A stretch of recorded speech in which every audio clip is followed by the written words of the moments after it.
Phoenix for Velshi across America. Here in Arizona, the Democratic Congressman Ruben Gallego and the Trump-backed Republican Kari Lake are battling it out for the state's open Senate seat. This is a race that could determine control of the U.S. Senate. For Gallego, that means reaching out to all voters, even if it means hiking to the base of the Grand Canyon. NBC's Vaughn Hilliard explains. The Havasupai Tribe, tucked into the crevices of the Grand Canyon. Its land and sacred waters renowned for this. Havasupai means people of the blue-green waters. The tribe here on the land more than 900 years before Arizona ever became a state, and now potentially crucial to electing its first ever Latino senator from the state, Democrat Ruben Gallego. You win in Arizona by bringing as many people together to vote for you. In August, a massive flash flood swept through the canyon and parts of the village, killing one person and damaging dozens of homes. We were actually due to come before the flash flood that really affected the canyon. The rushing waters, symbolic of the more extreme weather from climate change. We have a diamond in the rough of the United States of America. And it's why he's here with just 3 weeks until Election Day. We don't have street lights. We only have trail. We only walk from and to the store and back home in our village. We hiked with Gallego 8 miles down into the canyon to the village. We're visiting and trying to visit all the 22 federally recognized tribes, but this tribe lives and resides at the bottom of the Grand Canyon. So if you want to visit them, you want to talk to them about their tribal lands, their needs, their wants, you have to physically come down here. Because the tribe is only down here at the bottom only of the canyon. Down here at the bottom of the Grand Canyon, correct. The indigenous vote helping tip the scale for Democrats in 2020 and 2022. The elections for president and governor both coming down to less than 17,000 votes. Native Americans make up about 5% of Arizona's population and historically favored Democrats. It's always been Democrats. And mainly, I think tribal members really look at the issues with the environment. One of those issues, uranium mining near the Grand Canyon, that recently started again. There is staunch opposition within the village out of fears of irreversible spills that would taint the local waters and airborne contamination through inhalation, but also harm to the soil and food supply. We have something really special here. But that's the drinking water you guys rely on. Yes. And what did he say? He said he was going to help us. Gallego is running to replace retiring independent Senator Kyrsten Sinema in taking on Republican Kari Lake. She has also tried to court the indigenous vote, like Gallego marching last month in the annual Parade of the Navajo Nation, the largest tribe in the state, a community that has expressed frustration for neglect from the federal government. I don't blame them. Both parties in D.C. have, frankly, been not very good for the people. In a state known for its independent streak, the likes of former Republican Senator John McCain held reverence here over his relationship with the tribal communities. Everybody voted for him. John McCain? My grandparents, Because he was a very good spokesperson. Gallego, the Democrat from a very blue congressional district in Phoenix, is now taking steps, a lot of steps, to meet his state's expansive electorate. You consider yourself a progressive. How do you describe yourself politically now? Look, I think the same thing I've always been. I'm a fighter for Arizona. Sometimes that, takes me to different spectrums of the political world. But what happens, no matter what, is I'm always looking out first for Arizona, making sure that it gets what it wants and it needs and its representation.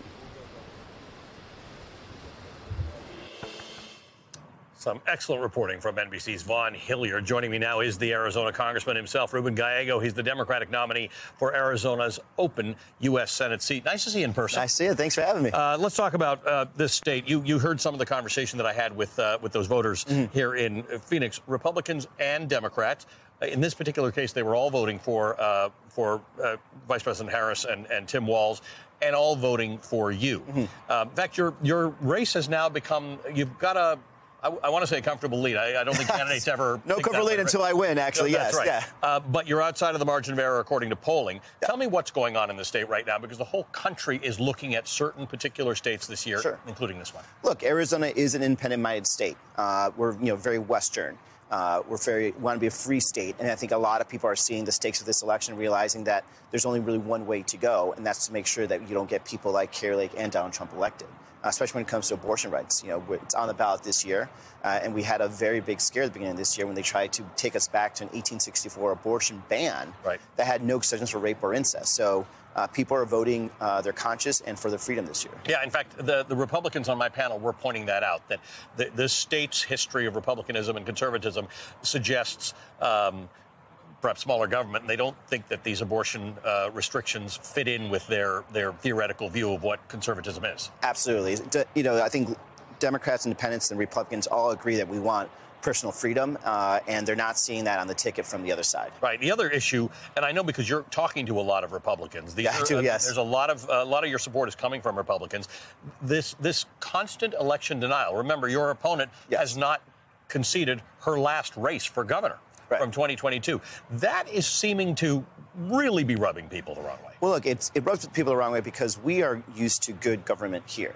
When Kari Lake is attacking people for not certifying the election or for rigging the election, she says she's actually talking about Republicans, because it's Republicans that actually certified the election here in Arizona. Republican governor, Republican county supervisor, Republican recorder, and now they have death threats against them. They've had to get personal bodyguards. Some of them have PTSD from all the trauma that she has caused, and all because she just wants power. She just wants to do whatever it takes for her to win and doesn't care who it hurts. But at the end, it's Arizonans that get hurt. You actually, I think you mentioned that it's like it's all the bad stuff of Donald Trump and none of the good stuff. I mean, I think the biggest problem is a lot of people give Donald Trump a lot of excuses. Like for Kari Lake, she doesn't get a lot of excuses because people have known her forever. She's been on TV here and they trusted her. And as soon as she got a little bit of power, she misused that trust. And now she does it to personally benefit her. She has nonprofits that she won't say what she's raised money into. She's gotten sued for defamation. She admitted to lying about another fellow Republican, county recorder Richard. And again, people just don't trust her anymore. And if you can't be trusted, then people won't vote for you. County recorder Richard, not a name that is known around the country. Yeah. But this is a person who's administering the elections here in Maricopa County and has received death threats. Yes. Yes, he actually defeated a Democrat because he didn't think the Democrat was actually running the county recorder's office correctly, and then went in there and administered the election in 2020 and in 2022. And because he did it correctly and by the books, he was accused by Kari Lake and other Republicans of being a sellout, treasonous. And he ended up getting death threats to the point where he had to have security at his house. I know, because he's one of my neighbors. And when I walk my dog or go out for a walk in it, I had to see SUVs in front of his house. That's horrible. And that's not what Arizona's used to. Arizona's used to Democrats and Republicans living together, working together, sometimes fighting, sometimes disagreeing, but never getting to the caustic level of what Kari Lake has caused here in Arizona. Talk to me about immigration. It is something everybody talks about in the country, but people in Arizona really have an intimate relationship with for whatever side of the issue they're on. This is something that some Arizonans thought that this congressional bill that got torpedoed made sense. Yes. It was not something a lot of Democrats loved everything about, nor something a lot of Republicans loved everything about, but it was forward momentum. Yeah, and we're very realistic about the border, more so than other states, because we actually are here. From where you are right now, it's about 2 hours and 15 minutes to the border, and we have a lot of border exchanges, both that are positive and negative. Billions of dollars worth of trade, jobs connected, but of course then you have the problems at the border with asylum seekers coming and illegal immigrants. But in the vein of, kind of John McCain, Jeff Flake, we understand you need to have a compromise to get this done. And that's what we saw in that bill.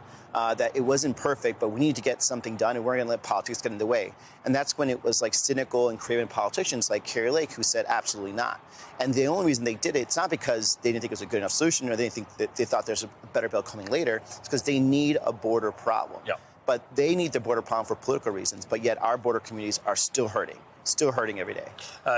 We had Jeff Flake on earlier in the show. We had Mayor John Giles yesterday from Mesa. You got a permission structure in this state for Republicans to vote for Democrats, and they're actually quite enthusiastic. Yeah. Have you got an issue with Democrats who are unenthusiastic? Because that's happening around the state, around the country, where there are people who prefer Kamala Harris and Tim Walz, but they're thinking they might just not vote this time around.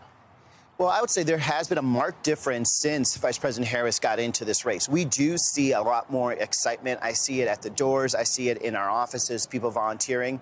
So I can't speak for other parts of the country, but we certainly see just a lot more enthusiasm, especially among young Latinos and Latina voters. And you've got to remember, Arizona's a very young Latino state.